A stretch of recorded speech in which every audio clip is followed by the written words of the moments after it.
Hun ventede på mig til det sidste. Hun var bevidstløs og havde været bevidstløs hele natten. Og da jeg kom hen til hende, der kunne hun straks mærke, at jeg var der.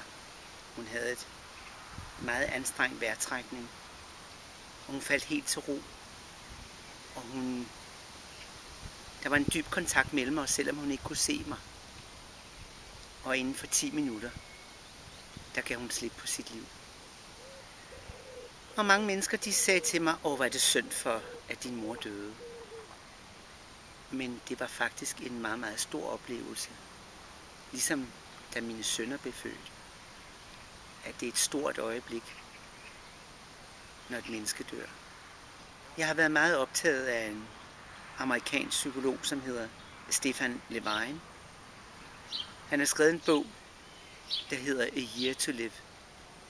Og som handler om, hvordan en gruppe tager afsked med livet igennem et år. Ingen af dem er syge, men alle har, kan man sige, en forsmag på, hvad vil det sige at give slip på livet. Fordi hvis man virkelig tør give slip på kæresteforhold, ting, oplevelser, situationer, virkelig tør give slip, så kan vi jo være helt friske i det næste øjeblik i livet. Og mange tør ikke give slip på livet, på oplevelser, som er færdige. De holder fast i gamle oplevelser, og på den måde lever de mere som døde i livet, end som levende i hver eneste øjeblik. I hver eneste øjeblik i nuet. Og det er det, jeg har døbt mit eget kursus, som jeg kalder øjeblikket. Øjeblikket, det øjeblik, vi lever, og det øjeblik, som vi dør. Der er en friskhed i øjeblikket. Der er ingen friskhed i det gamle. Og mange mennesker tør ikke gå i gang med det nye i sit liv. De holder fast i det gamle. De tør ikke give slip. Og det er den samme mekanisme, at give slip på gamle oplevelser, som vi til sidst bliver konfronteret med, at give slip på livet. Så hele det her årskursus, som jeg har kaldt for øjeblikket, handler om at give slip på ting, på oplevelser, og se, hvad der sker, når vi giver slip. At vi tør at være i livet, at være i nuet. Og det viser sig jo, at den gruppe, som jeg havde sidste år, at de blev meget mere trygge ved at leve livet, men også meget mere trygge ved at give slip på sider i deres liv, som var forældede, sider, som var døde. Alt det at give slip er en træning til det sidste at give slip i det sidste åndedrag. Og bare mærke det med åndedraget, hvor vi tager den friske luft ind og ånder det gamle ud. Den bevægelse mellem det nye og det gamle. Det er det, vi som mennesker hele tiden er konfronteret med. Mange mennesker er bange for døden, utrygge for det ukendte.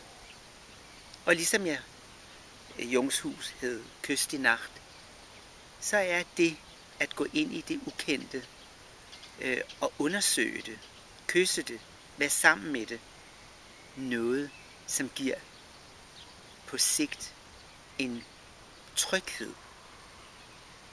Fordi det at møde døden uden denne her træning, er jo ligesom at tage til et land, et ukendt land, uden en rejsebeskrivelse. Så man kan sige, sådan et kursus er en slags, ligesom en rejsebeskrivelse om Brasilien. Hvordan er der i Brasilien? Hvordan lever man der? Hvordan ser folk ud? Er der bjerge? Er der krater? Er der søer?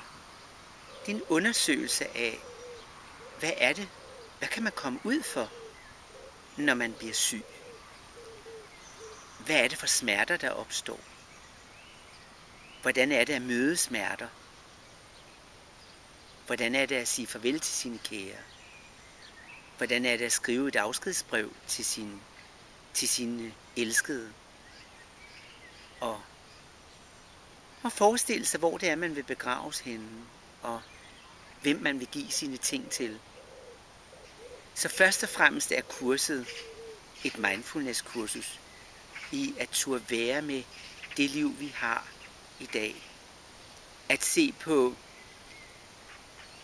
hvor tålmodig er du til bare at være liggende, siddende. Mange mennesker bliver syge og skal ligge meget, tage imod pasning.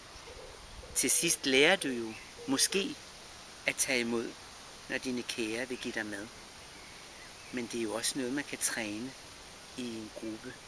At tage imod, at være til stede, at fordybe sig ikke kun i jeget med dets tanker, men også gå ind i den energi, hvor der bare er stilhed og væren. Hvor du ikke er noget andet end åndedræt og stilhed.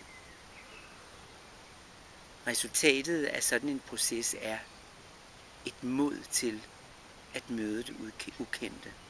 Et mod til at møde døden. Men for alt i verden at få mod på at leve livet. At ture. Give slip på alt det, der er ligegyldigt. Og finde ud af, hvad det er, der betyder noget for dig, og hvad der er vigtigt. Og ture leve dit liv. Der, hvor du er. I det nu, du er i. Så kurset skulle måske i stedet for at hedde Velkommen til livet. Det er den undersøgelse, vi gør. Og vi kommer til at anvende en af de vigtigste meditationer, som hedder Inquiry, hvor man er undersøgende på hvert lille sekund i, hvad der foregår i ens krop. Mange gange, når man har en inquiry og undersøger sider af sig selv, opstår der jo forskellige følelser i en. Følelser af sorg, eller glæde, eller ro, eller fred. Så det er en træning i at processe sig selv, at være i den proces, hvor du er dig, og inkludere alt, hvad der er i det øjeblik, du taler. Men også at få en respons for den, du er sammen med, så du kan fordybe dig som en slags perlefisker, der dykker efter perler. Det er det, øjeblikket handler om, som jo er et mindfulness-kursus. Velkommen.